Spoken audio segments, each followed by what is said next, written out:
चंडीगढ़ छेड़खानी केस से जुड़ी इस वक्त एक बड़ी खबर आ रही है। बड़ा खुलासा हुआ है। पुलिस को 5 कैमरों की तस्वीरें मिली हैं जिसमें पीछा करता हुआ दिख रहा है बीजेपी नेता सुभाष बराला का बेटा विकास बराला वर्णिका कुंडू का। एबीपी न्यूज संवाददाता यादविंद्र हमारे साथ जुड़ गए। यादविंद्र, और क्या जानकारी मिल रही है? जो सीसीटीवी कैमरों से फुटेज पुलिस को मिली है, इसमें क्या कुछ दिखाई दे रहा है?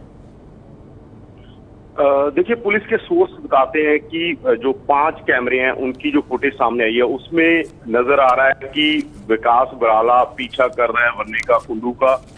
सबसे बड़ी बात यह है कि पिछले दिनों में लगातार पुलिस के ऊपर एक दबाव था। पहले पुलिस कह रही थी कि 6 कैमरों की फुटेज नहीं चल रही है, पर अब जो फुटेज सामने आई है जिसमें ये निकल कर आया है, पुलिस के सोर्स बताते हैं कि हो सकता है कि जल्दी ही जो किडनैपिंग का मामला है वो दर्ज हो, क्योंकि जब सबूत सामने आ जाएगा, जब सीसीटीवी फुटेज होगी, क्योंकि वो कोर्ट में भी मांगी जाएगी, और हो सकता है अगर पुलिस मामला दर्ज नहीं करती तो कोर्ट में ये मामला दर्ज हो सकता है। तो इसलिए पुलिस डरी हुई है और पुलिस ने जो कानूनी राय ली है उसमें भी सोर्स बताते हैं कि यही कहा गया है कि इसके ऊपर किडनैपिंग का मामला दर्ज होना चाहिए। तो जब सीसीटीवी फुटेज का सबूत होगा तो पुलिस को भागने का कोई रास्ता नहीं मिलेगा। हालांकि पुलिस इसमें बहुत ढीला रवैया पुलिस का रहा है, पर सोर्स बताते हैं कि जो अब तक फुटेज सामने आई है 5 कैमरों की, पुलिस ने कहा था कि वो सारे प्राइवेट कैमरे हैं। जो एक तो जो सरकारी कैमरे लगे हुए हैं चंडीगढ़ प्रशासन के, वो है। उसके अलावा बहुत सारे स्कूल है रास्ते में, बहुत सारी बड़ी दुकानें हैं, शोरूम है, उनके कैमराज को भी खंगालेगी, कल एसएसपी ने कहा था। तो अब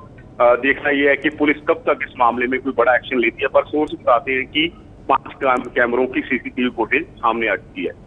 तो यादविंद्र ये जानकारी देते हुए कि पीछा करता हुआ आरोपी विकास बराला दिखाई दे रहा है। ये फुटेज में जो 5 सीसीटीवी कैमरों से सामने आई है, आपको याद होगा 9 कैमरे जो स्ट्रेच पर लगे हुए थे, जिसमें ये बताया जा रहा है कि वर्णिका कुंडू का पीछा किया था हरियाणा बीजेपी के अध्यक्ष के बेटे विकास बराला ने। उन 9 में से 6 सीसीटीवी कैमरों की फुटेज डिलीट हो गई है। पहले ऐसी खबर आई थी, अब पुलिस पर दबाव बढ़ा है तो खबर अब ये भी आ रही है कि पुलिस को सीसीटीवी कैमरों में से 5 कैमरों की फुटेज मिली है जिसमें विकास बराला, जो कि आरोपी है, वो पीछा करता हुआ नजर आ रहा है उस कार का जिसमें वर्णिका कुंडू सवार थी, ड्राइव कर रही थी। चंडीगढ़ छेड़खानी कांड में ये बड़ा खुलासा हुआ है और हमारे संवाददाता यादवेंद्र ये भी जानकारी दे रहे थे कि किडनैपिंग की कोशिश की धारा जो पहले लगी और फिर हटा दी गई, अब दबाव के चलते हो सकता है पुलिस उन धाराओं के बारे में भी एक बार फिर से विचार करे। ये है एबीपी न्यूज, आपको रखे आगे।